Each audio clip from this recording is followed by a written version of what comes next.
সঞ্চয়পত্র বা national saving certificate বর্তমানে বাংলাদেশের সবথেকে লাভজনক সঞ্চয় সেভিং স্কিম হচ্ছে সঞ্চয়পত্র বা জাতীয় সঞ্চয়পত্র। আমার প্রায় প্রতিদিনই কোনো না কোনো কল আসে এই বিষয়ে জানতে যে ভাই আমি একটা সঞ্চয়পত্র খুলতে চাই, এটার ক্রয়সীমা কত, আমি কত টাকা পর্যন্ত খুলতে পারবো, এটার আমি 3 বছর পর্যন্ত খুলতে পারবো কিনা, এটা আমি 5 বছর পর্যন্ত খুলতে পারবো কিনা। তো অনেক ধরনের কোশ্চেন প্রায় প্রতিদিনই আমার কাছে আসে সঞ্চয়পত্র বিষয়ে। আমি নিজেও টানা 1 থেকে 1.5 বছর সঞ্চয়পত্রের কাজ করেছি, সঞ্চয়পত্র ওপেন করেছি। তো আসলে এটার উপর ভিত্তিতে আমার এই ভিডিওটা করা।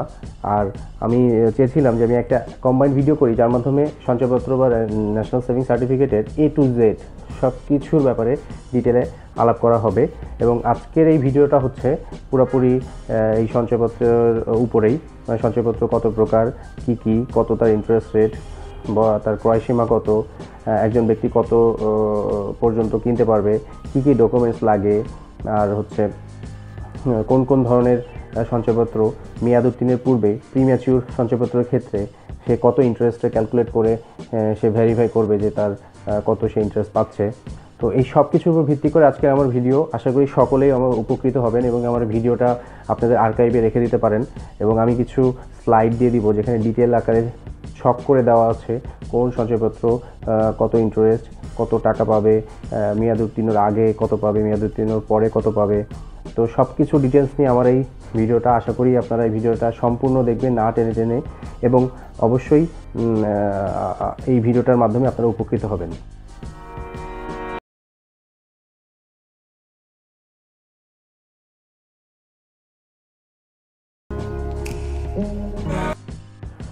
আসসালামু আলাইকুম সবাইকে, আবারও নতুন একটি ভিডিও নিয়ে চলে আসলাম। এবং আজকে আমার ভিডিওর বিষয়বস্তু আগেই বলেছি, সঞ্চয়পত্র বা ন্যাশনাল সেভিং সার্টিফিকেট। তো চলুন সকলে আমার ডেস্কটপ স্ক্রিনে চলে যাই, সেখানে সুন্দর করে আমি ছক করে স্লাইড করে সবাইকে দেখিয়ে দিব। আর অবশ্যই আমার চ্যানেলে সবাই লাইক, শেয়ার এবং সাবস্ক্রাইব করবেন, কারণ আপনাদের অনুপ্রেরণা ছাড়া আমার এই চ্যানেলটা কন্টিনিউ করে যাওয়া সম্ভব হবে না। তো চলুন তাহলে আমার কম্পিউটার স্ক্রিনে চলে যাওয়া যাক। ধন্যবাদ। আমরা চলে আসলাম আমাদের কম্পিউটার স্ক্রিনে। এখন আমি দেখিয়ে দিব আপনাদেরকে সঞ্চয়পত্র কত প্রকার, কি ডকুমেন্টস লাগে, তারপরে কোনটার মেয়াদ কতটুকু, কোনটার ক্রয়সীমা কতটুকু, ওভারঅল কোনটার কত ইন্টারেস্ট রেট, মেয়াদ উত্তীর্ণতে কত ইন্টারেস্ট, মেয়াদের পূর্বে মানে প্রিম্যাচিউর ভাঙার ক্ষেত্রে কত ইন্টারেস্ট, সব দেখিয়ে দিব এক এক করে। তো এখানে আছে একটি ওভারভিউ। এটা মোটামুটি সবগুলা সঞ্চয়পত্রের ক্ষেত্রে সবগুলো সঞ্চয়পত্রকে সাম আপ করে একটা চার্ট করা হয়েছে মোটামুটি। এখানে দেখেন সঞ্চয়পত্র স্কিম 4 ধরনের: পরিবার সঞ্চয়পত্র, 3 মাস অন্তর মুনাফা ভিত্তিক সঞ্চয়পত্র, পেনশনের সঞ্চয়পত্র, 5 বছর মেয়াদে বাংলাদেশ সঞ্চয়পত্র। এবং এদের মেয়াদকালটা দেওয়া আছে, মানে এগুলো আপনার খুলতে গেলে এই মেয়াদকালই মেনটেন করতে হবে, 5 বছর, 3 বছর, 5 বছর, 5 বছর। মানে শুধুমাত্র 3 মাস অন্তর মুনাফা ভিত্তিক সঞ্চয়পত্রটা 3 বছরের জন্য খুলতে পারবেন, বাকি সবগুলো আপনাদেরকে 5 বছরের মেয়াদের ভিত্তিতেই খুলতে হবে। এখানে দেওয়া আছে, একটু লক্ষ্য করবেন যে একক নামে সর্বমোট বিনিয়োগ 5 লাখ টাকা পর্যন্ত হলে, এখানে একক নামে সর্বমোট বিনিয়োগ 5 থেকে 15 লাখ টাকা হলে, একক নামে সর্বমোট বিনিয়োগ 15 থেকে 30 লাখ হলে, এবং একক নামে সর্বমোট বিনিয়োগ 30 থেকে 50 লাখ হলে 1 লাখের উপরে যে ইন্টারেস্টটা সেটা এখানে সুন্দরভাবে চার্ট করে দেওয়া আছে। এবং এখানে আছে একক নামে ক্রয়সীমা, মানে কোন ধরনের সঞ্চয়পত্র আপনি কত টাকা পর্যন্ত কিনতে পারবেন সেটা এখানে দেওয়া আছে। এখানে পরিবার সঞ্চয়পত্র আছে, যদি 5 লাখ টাকা পর্যন্ত আপনি কিনেন তাহলে প্রতি লাখে আপনার ইন্টারেস্ট পাবেন প্রতি মাসে 912 টাকা, ট্যাক্স কাটবে 5%। 5 থেকে 15 লাখ পর্যন্ত প্রতি মাসে পাবেন 864 টাকা, ট্যাক্স কাটবে 10%। চার্টে এটা দেওয়া নেই, আমি পরে প্রত্যেকটা আলাদা আলাদা সঞ্চয়পত্রের যে স্লাইডগুলো দেখাবো সেখানে দেওয়া আছে। আচ্ছা, আর 15 থেকে 30 লাখ পর্যন্ত যদি আপনি সঞ্চয়পত্র কেনেন প্রতি লাখে নিট মুনাফা পাবেন 1 লাখ টাকার উপরে প্রতি মাসে 787 টাকা 50 পয়সা। আর 30 থেকে 50 লাখ হলে 712 টাকা 50 পয়সা। আর এটার ক্রয়সীমা একক নামে একজন নারী 45 লাখ টাকা পর্যন্ত সঞ্চয়পত্র কিনতে পারবে। 3 মাসব্যাপী মুনাফা ভিত্তিকের ক্ষেত্রেও প্রতি 3 মাসে। এখানে একটা জিনিস লক্ষ্য করবেন, পরিবার সঞ্চয়পত্র বাদে বাকি দিয়ে দুইটা সঞ্চয়পত্র মাস ভিত্তিকে আপনাকে সঞ্চয় মুনাফাটা দিচ্ছে, সেটা 3 মাস অন্তর অন্তর দিবে। পরিবারে দিবে 1 মাস অন্তর অন্তর, বাকি দুইটাতে 3 মাস অন্তর অন্তর। আর 5 বছর মেয়াদী সঞ্চয়পত্র এটা দিবে মেয়াদ উত্তীর্ণতে মূল আমানতের সাথে মূলধনের সাথে ইন্টারেস্টটা যোগ করে আপনাকে দিয়ে দিবে। এই যে মেয়াদ পূর্তিতে 53,580 টাকা, মানে হচ্ছে মেয়াদ শেষের আগে আপনি কোনো ইন্টারেস্ট এই সঞ্চয়পত্রে পাবেন না। আচ্ছা, 3 মাসের ভিতরে দেখা যাচ্ছে প্রতি 3 মাসে আমরা পাচ্ছি 5 লাখ টাকা নিচে হলে 2622 টাকা, 5 থেকে 15 লাখ টাকা হলে 2484 টাকা, 15 থেকে 30 লাখ টাকার পর্যন্ত হলে 3 মাস পর পর 2250 টাকা, আর 30 থেকে 50 লাখ টাকা হলে প্রতি 3 মাসে 2025 টাকা। তো এই সঞ্চয়পত্রটা আপনি এক নামে 30 লাখ টাকা পর্যন্ত কিনতে পারবেন। এবং এইগুলা কিন্তু সবগুলাই প্রতি 1 লাখের যে মুনাফাটা সেটা দেখানো হয়েছে। আপনি জাস্ট যদি যেই অ্যামাউন্টটা কিনবেন সেই অ্যামাউন্টটা দিয়ে এই অ্যামাউন্টটাকে গুণ করে দিলেই পেয়ে যাবেন। ধরুন আপনি 15 লাখ টাকার একটি সঞ্চয়পত্র কিনলেন 3 মাস ব্যাপী মুনাফা ভিত্তিক, সেটা যদি আপনি এই 2250 দিয়ে করে থাকেন, 2250 দিয়ে গুণ করে থাকেন 15, তাহলে আপনার যে অ্যামাউন্টটা সেটা হচ্ছে প্রতি 3 মাস পর পর আপনি পেয়ে যাবেন। অর্থাৎ ধরেন আমি একটু ক্যালকুলেট করে যদি বলি যে একজন নারী যদি তার সঞ্চয়পত্র কিনে থাকে 10 লাখ টাকার, তাহলে তার ইন্টারেস্টটা হবে এই হারে প্রতি লাখে, অর্থাৎ 864 টাকা প্রতি লাখে হলে সে 10 লাখে পাবে হচ্ছে, এটাকে 10 দিয়ে গুণ দিলে আসে 8640 টাকা। জাস্ট এভাবে আপনার একটা ক্যালকুলেশন করে, মানে জাস্ট এইখান থেকে আপনি অ্যামাউন্টটা নেবেন এবং আপনার যে যত লাখ টাকার খুলবেন সেটা দিয়ে গুণ দিয়ে দিবেন। সেই অ্যামাউন্টটা 15 লাখ হলে 15 দিয়ে, 10 লাখ হলে 10 দিয়ে, তারপরে যে অ্যামাউন্টটা পাবেন সেটাই হচ্ছে আপনার নিট লাভ, ট্যাক্স সব কিছু কেটে। আচ্ছা, এখানে আছে একক নামে সমন্বিত বিনিয়োগ সীমা সর্বোচ্চ 50 লাখ টাকা এবং পেনশনগণের ক্ষেত্রে একক নামে সমন্বিত বিনিয়োগ সীমা সর্বোচ্চ 1 কোটি টাকা। এখানে বোঝাইছে যে একজন গ্রাহক সিঙ্গেল নামে কোনো অ্যাকাউন্ট মেনটেন করে থাকলে সেটার এগেনস্টে যদি কোনো সঞ্চয়পত্র কিনে ওটা 50 লাখ টাকা হবে সর্বোচ্চ। এবং পেনশনাররা যদি ধরেন দুইজন পেনশনার হাজব্যান্ড ওয়াইফ যদি একটি যুগ্ম অ্যাকাউন্ট বা একটি জয়েন্ট অ্যাকাউন্টের মাধ্যমে তাদের পেনশনের সঞ্চয়পত্র কিনতে চায়, তাহলে তারা 1 কোটি টাকা পর্যন্ত বিনিয়োগ করতে পারবে। আচ্ছা, এখন আসলে এখানে কি কি ডকুমেন্টস লাগবে দেখেন। সঞ্চয়পত্রের নির্ধারিত আবেদন ফর্ম, এটা আপনার যে কোনো ব্যাংকে পেয়ে যাবেন। ক্রেতার 2 কপি পাসপোর্ট সাইজের ছবি, ক্রেতার জাতীয় পরিচয়পত্রের ফটোকপি, ক্রেতার ইটিএনএ সার্টিফিকেট ফটোকপি। 2 লাখ টাকার বেশি ক্রয়ের জন্য, মানে আপনার 2 লাখ টাকার নিচে যদি হয়ে থাকে তাহলে ক্রেতাকে কোনো টিন সার্টিফিকেট দেওয়া লাগবে না, আর যদি 2 লাখ টাকার উপরে হয়ে থাকে আপনাকে 3 সার্টিফিকেট সাবমিট করতে হবে। তারপরে এমআইসি মানে মাই কার্ড চেক বলে আর কি, আমাদের যে চেকগুলোর মাধ্যমে আমরা ক্লিয়ারিং করে থাকি, বা সহজ ভাষায় যদি ডিজিটাল চেক বলা যায়, সেই চেকের মাধ্যমে বিনিয়োগের টাকাটা পরিশোধ করতে হবে। যদি 1 লাখ টাকার বেশি হয়, 1 লাখ টাকার নিচে হলে আপনি ক্যাশ করতে পারবেন, কিন্তু 1 লাখ টাকার নিচে হলে আপনাকে চেক দিলেও সমস্যা নেই, আপনি চেকেও 1 লাখ টাকার নিচে করতে পারবেন। বাট বেসিক্যালি চেকটাই এখন স্ট্যান্ডার্ড প্রসিজিওর, কারণ আমরা টাকাটা ওই চেক থেকে ট্রান্সফার করে সঞ্চয়পত্রর অ্যাকাউন্টে দিয়ে দিই, তার মাধ্যমে সঞ্চয়পত্রের একটা স্কিম ওপেন হয়। তারপর আসতে আসতে 6 নম্বরে নমিনির 2 কপি পাসপোর্ট সাইজের ছবি এবং জাতীয় পত্র ফটোকপি। নমিনির অবশ্যই 2 কপি ছবি এবং পরিচয়পত্র এনআইডি লাগবে। নমিনি যদি নাবালিক হয় তাহলে জন্ম নিবন্ধন সনদ এবং প্রত্যয়নকারী জাতীয় পরিচয়পত্রের ফটোকপি। যে কোনো মাইনরের ক্ষেত্রে যখন আমরা নমিনি নির্ধারণ করবো বা তার অ্যাকাউন্ট খুলবো, তাহলে তার সাথে আরেকজন গার্জিয়ানকে আমাদের সংযুক্ত করতে হবে। যে ধরেন আপনি সঞ্চয়পত্র খুলেছেন, আপনার ছেলেকে যে মাইনর 18 বছরের নিচে তাকে নমিনি বানাবেন, তাহলে অবশ্যই আপনার ওয়াইফ বা বাচ্চার মাকে প্রত্যয়নকারী হিসাবে দিতে হবে এবং তার পরিচয়পত্র দিতে হবে।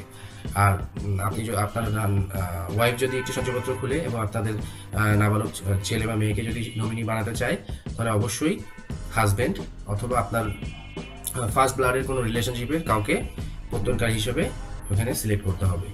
পেনশনের সঞ্চয়পত্রের ক্ষেত্রে অবশ্যই পেনশনারকে পেনশনের বইটা এবং প্রাপ্ত অন্তর্বার্ষিকের এবং ভবিষ্যৎ তহবিলের মঞ্জুরিপত্রটা প্রদান করতে হবে। এই গেল মোটামুটি ওভারভিউ। এখন আমি চলে যাব প্রত্যেকটা সঞ্চয়পত্রের এই যে অ্যামাউন্টগুলো পাচ্ছে, এই অ্যামাউন্টগুলোতে কত ইন্টারেস্ট দিচ্ছে, এবং এই অ্যামাউন্টগুলো তো এই মেয়াদ উত্তীর্ণতে দেওয়া আছে যে যদি আপনি 5 বছরের জন্য পুরোপুরি খুলেন তাহলে যেই প্রতি মাসে কত পাবেন বা প্রতি 3 মাস পর পর কত পাবেন। কিন্তু 5 বছর আগে যদি আপনি ভাঙেন বা এই যে মেয়াদগুলো দেওয়া আছে মেয়াদগুলোর আগে যদি আপনি ভাঙেন, তাহলে কত করে আপনি ইন্টারেস্ট পাচ্ছেন এবং মেয়াদ উত্তীর্ণতে বা আপনি আপনার ভাঙার ক্ষেত্রে সেটা আমি দেখিয়ে দিচ্ছি এক এক করে। প্রথমে চলে আসি 5 বছর মেয়াদী পরিবার সঞ্চয়পত্র। এখানে দেখেন খুব সুন্দর করে দেওয়া আছে। এই যে প্রথম বছরান্তে আপনার 9.5%। দেখেন পঞ্চম বছরান্তে এটা ইন্টারেস্ট রেট হচ্ছে, যেটা আমরা ওই 912 টাকা দিলাম, ওটা হচ্ছে 11.52% যে অ্যামাউন্ট ট্যাক্স কেটে। এখন যদি আপনি এটা এক বছর আনতে, মানে এক বছর শেষে আপনি এক বছর পার করে ফেলছেন, কয়েক মাস পার করে ফেলছেন, তখন যে ইন্টারেস্টটা দিবে আপনাকে টোটাল অ্যামাউন্টের উপর, সেটা হচ্ছে 9.5, দ্বিতীয় বছরান্তে 10, তৃতীয়তে 10.5, চতুর্থতে 11। এটা আবার বিভিন্ন অ্যামাউন্টের ক্ষেত্রে ডিফারেন্স আছে। যদি আপনি 5 লাখ পর্যন্ত হয়, যদি আপনার 15 লাখ পর্যন্ত হয়, তাহলে এই রেটটা নির্ধারিত থাকবে। দেখেন দুইটি সাইডের রেটই সেম। যদি 15 থেকে 30 বা 30-এর বেশি হয়, তাহলে হচ্ছে এই রেটগুলো হবে। যেমন যেটা 5 লাখ পর্যন্ত বা 15 লাখ টাকা পর্যন্ত যেটা রেট 9.50, 15 লাখের উপরে রেট হয়ে যাবে 8.66, এবং 30 লাখের উপরে হয়ে গেলে ওটা হয়ে যাবে 7.83। মানে আপনার যদি কোনো প্রিম্যাচিউর সঞ্চয়পত্র ভাঙতে যান, আপনার যদি যে ক্যালকুলেশন করতে হবে সেটা হচ্ছে এই রেটের মাধ্যমে করতে হবে। আরেকটা জিনিস এখানে বলে রাখি, যদি আপনি মেয়াদ উত্তীর্ণের আগে কোনো সঞ্চয়পত্র ভাঙেন এবং আপনাকে যদি অলরেডি মাস ভিত্তিকে মুনাফা দিয়ে ফেলে, এবং সেই মুনাফার অ্যামাউন্ট যদি আপনার এই রেটের থেকে যে অ্যামাউন্টটা আসে ওই সময়ের জন্য মুনাফাতে যদি আপনাকে বেশি দিয়ে ফেলে, তো সেই বেশি অ্যামাউন্টটা আপনার মূল টাকা থেকে কেটে তারপরে হচ্ছে আপনার বাকি টাকাটা দিবে। এখানে আছে ট্যাক্সের ব্যাপারটা, মানে 5 লাখ পর্যন্ত হলে 5%, আর 5 লাখের উপর হলে 10%, প্রত্যেকটা অ্যামাউন্টের ক্ষেত্রে। আচ্ছা, কে কে কিনতে পারবেন? এটা 18 বছরের ঊর্ধ্ব যে কোনো বাংলাদেশি নারী, তারপরে 35 বছরের ঊর্ধ্ব কোনো বাংলাদেশি পুরুষ বা মহিলা নাগরিক, আমরা সিনিয়র সিটিজেন হিসেবে যাদেরকে ধরি, এবং এক নামে কিনতে পারবে সর্বোচ্চ 45 লক্ষ টাকা। এখানে আছে দেখেন মুনাফাটা অনেকভাবে মাস ভিত্তিক, মানে প্রতি মাসে পাবে। আমি আগে চার্টেই দেখিয়েছি। আরও কিছু আছে, সেই নমিনি নিয়োগ করতে পারে, আগেই বলেছি। আচ্ছা, নমিনির ক্রেতা যদি মৃত্যুবরণ করেন, তাহলে সঞ্চয়পত্রের ক্রেতা যদি মৃত্যুবরণ করেন, তাহলে নমিনির সাথে সাথে সঞ্চয়পত্রটা নবায়ন করতে পারবে, অথবা ওই সঞ্চয়পত্রটা চালিয়ে যেতে পারবে। মেয়াদ উত্তীর্ণ হলে তখন সেটা উত্তোলন করতে পারবেন। মানে আপনার ক্রেতা যদি মারা যায় সঙ্গে সঙ্গে যে ভাঙিয়ে তুলে ফেলতে হবে এমন কোনো বাধা এখানে নাই। ওই সঞ্চয়পত্রটা চালিয়ে যেতে পারবে, এবং মেয়াদ উত্তীর্ণ শেষে নমিনি অ্যাপ্লাই করলে সেই সঞ্চয়পত্রটা সে ভাঙিয়ে ফেলতে পারবে।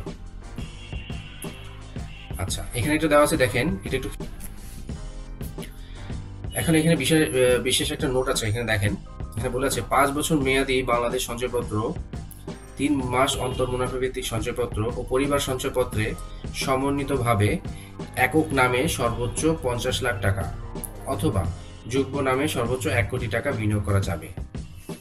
আচ্ছা, একজন নারী বা অন্য কোনো বয়সের পুরুষ, মানে 65 বছর বয়সের পুরুষ বা যে কোনো পুরুষ, দেখেন এখানে বলা আছে যদি সবগুলা সঞ্চয়পত্র কম্বাইনলি কিনতে চায় একজন ব্যক্তি, তাহলে সে সর্বোচ্চ 50 লক্ষ টাকা পর্যন্ত কিনতে পারবে। ধরেন সে 3 মাস ব্যাপী কিনলো 10 লাখ, সে পারিবারিক যদি মহিলা হয় পারিবারিক সঞ্চয়পত্র কিনলো 20 লাখ, তাহলে কত হলো? 10, 15, 20, 30 লাখ। তাহলে বাকি 20 লাখ সে কি করতে পারবে? বাংলাদেশ সঞ্চয়পত্র, যে 5 বছর মেয়াদী বাংলাদেশ সঞ্চয়পত্র কিনতে পারবে। মানে একজন ব্যক্তি বিভিন্ন টাইপের সঞ্চয়পত্র মিলে তার ক্রয় সীমা সর্বোচ্চ হচ্ছে 50 লাখ।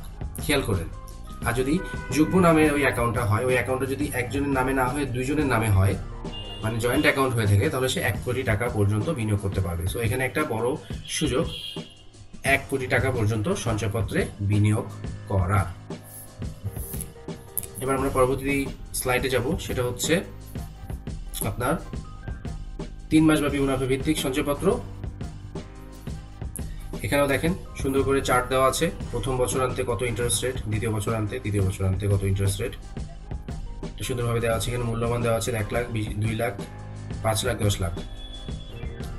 এখানে বাকি সব কথাগুলো সেম, বাকি সবগুলো স্কিমই সেম, শুধুমাত্র এখানে ইন্টারেস্ট রেটটা একটু ডিফারেন্ট। দেখেন তৃতীয় বছরে এই যে আমরা যে অ্যামাউন্টটা দেখালাম, যে 3 মাস পর 1 লাখের জন্য যেটা পাবে হচ্ছে 11.04%। 5 লাখ পর্যন্ত, 15 লাখ পর্যন্ত, 15 লাখের বেশি হলে সেটা 10, 30 লাখের বেশি হলে সেটা 9। এবং প্রথম বছরের শেষে যদি সে ভাঙিয়ে ফেলে সঞ্চয়পত্রটা, তাহলে এই রেটে পাবে 10, 9.6, 8.15। দ্বিতীয় বছরান্তে 10.5, 9.51, 8.56। এই রেটগুলোতে সে সঞ্চয়পত্রটা ভাঙতে পারবে।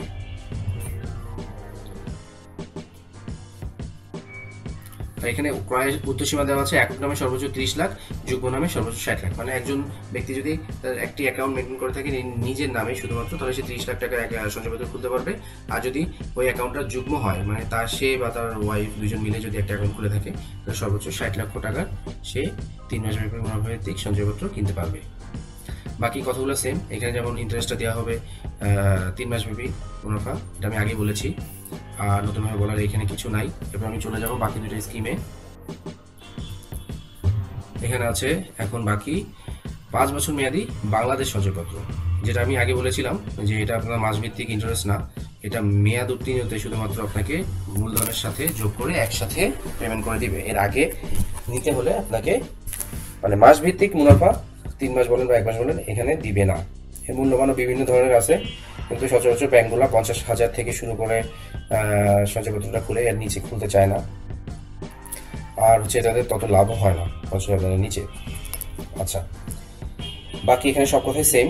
ইন্টারেস্ট রেটটা দেখেন, আমরা যে রেটটা দেখিয়েছিলাম প্রথম স্লাইডে, যে অ্যামাউন্টটা দেখিয়েছিলাম 3 মাস পর 5 বছর পর সে পাবে 1 লাখ টাকার উপরে, সেটা হবে হচ্ছে এই ইন্টারেস্ট রেট, মানে 11.28%। এখানেও সেম, বিভিন্ন অ্যামাউন্টের উপরে ইন্টারেস্টটা চেঞ্জ হবে। আপনারা এই চার্টগুলো কালেক্ট করে রাখতে পারেন। আমি হচ্ছে আপনাদের আমার ডিসক্রিপশন বক্সে প্রত্যেকটা স্লাইডের লিঙ্ক দিয়ে দিব, আপনারা সেখান থেকে এই স্লাইডগুলো কালেক্ট করতে পারবেন, কালেক্ট করে আপনাদের সাথে রেখে দিতে পারবেন। কারণ এটা হচ্ছে বর্তমানে জাতীয় সঞ্চয়পত্র ব্যুরোর ওয়েবসাইটে সুন্দরভাবে বর্ণনা করা, এই ইনফরমেশনগুলো দেওয়া আছে, একদম অথেন্টিক এবং লেটেস্ট। এর পরবর্তী কোনো আপডেট থাকলে অবশ্যই আমি সেই আপডেটটা আবারও আপলোড করে দিব এই ভিডিও রেফারেন্সেই। এখন পর্যন্ত update interest rate, premature interest rate, ক্রয় সীমা, কারা কিনতে পারবে, সব কিছুই আমার এই ভিডিওতে একদম আপডেটেড ইনফরমেশন দেওয়া আছে। আচ্ছা, এখন এখানে আর ডিফারেন্ট কিছু বলার মতো নাই। এখানেও একজন ব্যক্তির ক্ষেত্রে ক্রয় সীমা হচ্ছে 30 লক্ষ, যুগ্ম নামে 60 লক্ষ। এখানে একটা স্পেশাল নোট আছে, সেটা হচ্ছে প্রতিষ্ঠানের ক্ষেত্রে এই টাইপের সঞ্চয়পত্র কেনার ক্ষেত্রে, মানে 5 বছর ব্যাপী মেয়াদভিত্তিক সঞ্চয়পত্র কেনার ক্ষেত্রে আপনার কোনো প্রতিষ্ঠান যদি এই সঞ্চয়পত্র কিনে, তাহলে তার কোনো ঊর্ধ্বসীমা নেই। মানে যে কোনো অ্যামাউন্টের সঞ্চয়পত্র এই স্কিমের আন্ডারে একটা প্রতিষ্ঠানের অ্যাকাউন্ট থেকে যদি খুলতে চান তাহলে খুলতে পারবেন। সো এটা একটা বড় স্কোপ, যে আপনার যদি বড় অ্যামাউন্টের সঞ্চয়পত্রে ইনভেস্ট করতে হয় প্রতিষ্ঠান থেকে, তাহলে এটা একটা বড়, এই স্কিমটা হচ্ছে একটা বড় স্কিম বা 5 বছর মেয়াদী বাংলাদেশ সঞ্চয়পত্র। তো এই গেল মোটামুটি এটার ডিটেল। এর পরবর্তীতে আমি চলে যাব আমাদের শেষ যেই সঞ্চয়পত্রটা, সেটা হচ্ছে পেনশনার। পেনশনের ক্ষেত্রে স্পেশাল কিছু বলার নাই, এখানে শুধু রেটটা দেখেন। এখানে মূল্যবান দেওয়া আছে 50,000, 1 লাখ, 2 লাখ, 5 লাখ, 10 লাখ, এবং ইন্টারেস্ট রেটটা দেখেন 11.76, 5 বছর মেয়াদান্তে। মানে এটাই সর্বোচ্চ ইন্টারেস্ট রেট, মানে 4 ধরনের যে সঞ্চয়পত্র আছে তার মধ্যে সর্বোচ্চ ইন্টারেস্ট রেট হচ্ছে 11.76। এটার ক্ষেত্রে স্পেশাল যে নোটটা নিতে হবে, দেখেন এইখানেও অ্যামাউন্টের ভিত্তিতে ইন্টারেস্ট রেটগুলো চেঞ্জেস আছে। আপনারা যদি কোনো কারণে প্রিম্যাচুর সঞ্চয়পত্র ভাঙতে চান, তাহলে আমার এই রেটগুলো নিয়ে ক্যালকুলেট করে আপনি অবশ্যই হিসাব করে মিলাই নিতে পারবেন যে আপনাকে ঠিক অ্যামাউন্টে সঞ্চয়পত্র ভাঙিয়ে ব্যাংক টাকা প্রদান করেছে কিনা বা কোনো মিস্টেক হয়েছে কিনা ব্যাংকের মাধ্যমে, আপনি এটা ভেরিফাই করে নিতে পারবেন সুন্দরভাবে, কারণ এটা হচ্ছে আপডেটেড ইন্টারেস্ট রেট। আচ্ছা, এখানে একটু স্পেশাল নোট আছে যে আমরা আগে বলেছিলাম পেনশনের সঞ্চয়পত্রে 5 লাখ পর্যন্ত কিনলে কোনো ট্যাক্স কাটা হয় না, কিন্তু 5 লাখের উপরে হলে অ্যাজ ইউজুয়াল অন্যান্য সঞ্চয়পত্রের মতোই 10% হারে ট্যাক্স কাটা হয়। আচ্ছা, কারাগারে কিনতে পারবেন, দেখেন সুন্দরভাবে বর্ণনা করা আছে। বর্ণনা কিন্তু জাতীয় সঞ্চয় ব্যুরো থেকে দেওয়া, সঞ্চয়পত্র ব্যুরো থেকে দেওয়া। সেটা হচ্ছে অবসরপ্রাপ্ত সরকারি, আধা সরকারি, স্বায়ত্তশাসিত, আধা স্বায়ত্তশাসিত প্রতিষ্ঠানের কর্মকর্তা কর্মচারী, সুপ্রিম কোর্টের অবসরপ্রাপ্ত মাননীয় বিচারপতিগণ, সশস্ত্র বাহিনীর অবসরপ্রাপ্ত সদস্য এবং মৃত চাকরিজীবীর পারিবারিক পেনশন সুবিধাভোগী স্বামী, স্ত্রী বা সন্তান এখানে ক্রয় করতে পারবেন। ক্রয়ের ঊর্ধ্বসীমা একক নামে সর্বোচ্চ 50 লক্ষ টাকা, তবে পারিতোষিক ও সর্বশেষ ভবিষ্যৎ তহবিল হতে প্রাপ্ত অর্থের বেশি নয়। মানে এখানে বলছে যে একজন পেনশনার সর্বোচ্চ 50 লাখ টাকা পর্যন্ত, যেটা আমরা আগে বলেছিলাম যে একজন গ্রাহক বিভিন্ন স্কিম কিনেও 50 লাখ পর্যন্ত বাইনিং, মানে একজন গ্রাহকের সর্বোচ্চ বাইনিং হচ্ছে 50 লাখ, সেটা পারবে। কিন্তু সেটা অবশ্যই তার পেনশনের স্কিমের মধ্যে হতে হবে। পেনশনের স্কিম যদি তার থেকে কম হয়ে থাকে, তাহলে অবশ্যই 50 লাখ সে খুলতে পারবে না। ধরেন একজনের পেনশনের অ্যামাউন্ট হচ্ছে 40 লাখ, তাহলে তাকে অবশ্যই 40 লাখই এই স্কিমে খুলতে হবে, 50 লাখ সে খুলতে পারবে না। আর বাকি 10 লাখ তাকে অন্য কোনো স্কিমে সঞ্চয়পত্র খুলতে হবে। এটারও ইন্টারেস্ট দেওয়া হচ্ছে 3 মাস পর পর। এটা 3 মাস অন্তর অন্তর আমরা ইন্টারেস্ট দিয়ে থাকি, আর নতুন কোনো ইনফরমেশন এখানে নাই। সুতরাং এই গেল মোটামুটি সবগুলা সঞ্চয়পত্রের একটা ডিটেল, যেখান থেকে আপনি আপনার সঞ্চয়পত্রের প্ল্যানিং, আপনি যদি কোনো ইনভেস্টমেন্ট করতে চান আপনার সেই প্ল্যানিংটাও খুব সুন্দরভাবে সেট করে নিতে পারবেন। আপনি যদি কোনো নতুন আপনি সঞ্চয়পত্র করিয়েছেন কিন্তু সেটা ভাঙাতে চান, কিন্তু রেট, ইন্টারেস্ট রেট ক্যালকুলেশন, কত অ্যামাউন্ট, এটা নিয়ে একটা কনফিউশনের মধ্যে আছেন, তাহলে আমার এই স্লাইড 4-5টার মধ্যে থেকে আপনি অবশ্যই আপনার যে প্রয়োজনীয় ক্যালকুলেশন সেটা করে নিতে পারবেন। আর অন্য কোনো ইনফরমেশন ও আরেকটা বিষয় নোট করি, সেটা হচ্ছে সঞ্চয়পত্র করার ক্ষেত্রে অবশ্যই এনআইডি লাগবে, ন্যাশনাল আইডেন্টিটি সার্টিফিকেটটা লাগবে। এছাড়া অন্য কোনো ডকুমেন্টস যেমন পাসপোর্ট, ড্রাইভিং লাইসেন্স বা অন্য যে কোনো ডকুমেন্টস, এমনকি জন্ম সনদপত্র কোনটাতেই হবে না, অবশ্যই এনআইডি লাগবে, কারণ এটা এনআইডি নাম্বারটা সার্ভারে দিতে হয়, সার্ভারে এনআইডি নাম্বারের ভিত্তিতেই তার ডিটেলটা চলে আসে। সো সার্ভারটা এমনভাবেই ক্রিয়েট করা যে এখানে শুধুমাত্র এনআইডি দেওয়ারই অপশন থাকে।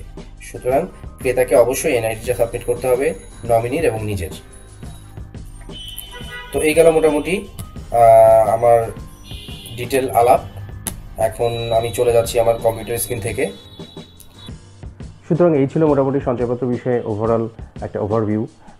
আমি বিশ্বাস করি এত সুন্দরভাবে এত ডিটেইলে প্রত্যেকটা বিষয়ের উপরে সঞ্চয়পত্র নিয়ে আগে কেউ কখনো ভিডিও করেনি, বা এত ডিটেলে আপনি ব্যাংকে গিয়েও কোনো ব্যাংকারের এত সময় পাবেন না যে আপনি ডিটেলে আপনার ওভারঅল A to Z সব কোয়েরি মিট আপ করতে পারবেন। সুতরাং আগে থেকে যদি আপনারা আমার এই ভিডিওটা দেখে ফেলেন, এই ভিডিওর যে এলিমেন্টগুলো, সেই এলিমেন্টগুলো আপনি দেখে ফেলেন, সেই অনুযায়ী ক্যালকুলেট করে আপনি হিসাব নিকাশ করে ডকুমেন্টস নিয়ে ব্যাংকে যান, তাহলে ব্যাংকারও খুব সহজেই আপনার সঞ্চয়পত্রটা খুলে দিবে এবং খুব অল্প সময়ের মধ্যেই আপনার সঞ্চয়পত্র স্কিমটা চালু হয়ে যাবে। আর অবশ্যই আমার ভিডিওটি লাইক, শেয়ার এবং সাবস্ক্রাইব করতে ভুলবেন না। তো আপাতত আমি এখানেই শেষ করছি আমার ভিডিও। নেক্সট ভিডিওটা অবশ্যই কোনো একটি ইম্পর্টেন্ট ইস্যু নিয়ে বা কোনো একটি ইম্পর্টেন্ট টপিকের উপরে নিয়ে আসবো। ততক্ষণ পর্যন্ত আশা করি আপনারা সকলে আমার চ্যানেলের সাথে থাকবেন। ধন্যবাদ। আল্লাহ হাফেজ।